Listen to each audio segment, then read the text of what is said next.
বন্ধুরা, গল্প তৈরি করলে গল্পের শেষ থাকে না।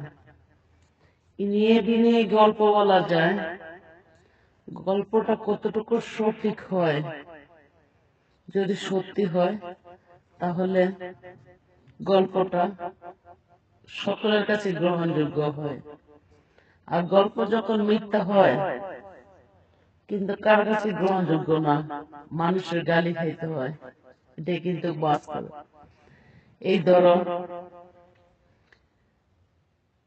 আল্লাহ এমন কাজ না করুক, তুমি বিমান যাত্রা পথে কোথাও যাচ্ছ, যেতে যেতে মাঝ নদীতে গিয়া বিমানের দুর্ঘটনা ঘটলো।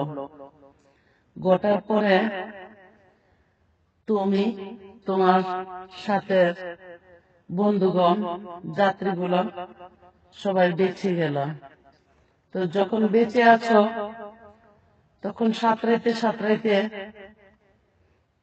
তোমরা কিন্তু একটা শুকনো জায়গা খুঁজতে পারো। তো সাঁতরাইতে সাঁতরাইতে শুকনো জায়গা খুঁজে পেলে একটা দ্বীপ। সেই দ্বীপের মধ্যে নেই তোমাদের খাবারের পানি, নেই তোমাদের আগুন, নেই তোমাদের কোনো খাবার, নেই কোনো মানুষ, নেই কোনো গর্বিটা। তাহলে তোমরা কি করবা? তোমরা বাঁচতে হলে সেখানে যে নিজের দক্ষতায়, নিজের কৌশল বিনিময়ে বাঁচতে হবে। তোমার সাথে যা আছে সবাই মিলে একসাথে কিভাবে বাঁচবা সেই চিন্তা করবা। সেখানে তরুলতা আছে, গাছপালা আছে, সেখানে ঘুমানোর ব্যবস্থা করতে হবে। সেখানে তোমরা আশেপাশে জঙ্গল থেকে খাবার আহার করতে হবে, কারণ তোমাদের পাশে তো হঠাৎ কেউ থাকবে না, কারণ তোমাদেরকে কেউ দেখলো না।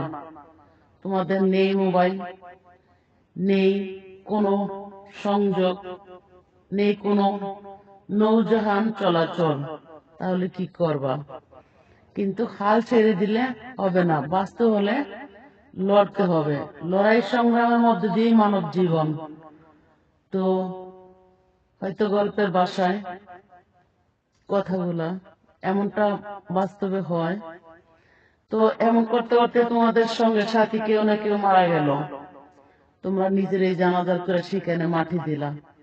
তারপরে তোমরা ভেঙে পড়লে হবে না, আল্লাহর উপরে ভরসা রেখে নিজেদের জীবন বাঁচানোর জন্য কিছু না কিছু করতে হবে। তরুলতা দিয়া ঘর তৈরি করো, খাবার তৈরি করো, পানি কিভাবে খাওয়া যায় সেই ব্যবস্থা করো।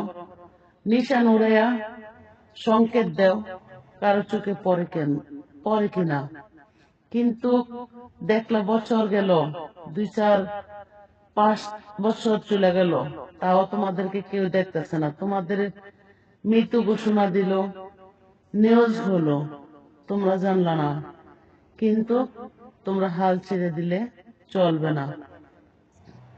তো আল্লাহর উপরে যদি ভরসা রাখো, হঠাৎ দেখবা কোন প্রকারে না কোন প্রকারে সেদিক দিয়া কোন নৌজাহান যেতে পারে। যখন তোমাদের নিশান বা সংকেত দেখবে কেউ না কেউ এগিয়ে যেতে পারে, তখনই তোমরা জীবন বাঁচাতে পারো। তবু লড়াই সংগ্রামের মধ্যে দিয়ে জীবন বাঁচাতে হবে, ভয় পেলে হবে না, সাহস রেখে পথ চলতে হবে। এটাই বাস্তবে। ভালো লাগলে লাইক, কমেন্ট, শেয়ার চাই। আমার কথাবার্তা, আমার কাজই পরামর্শ।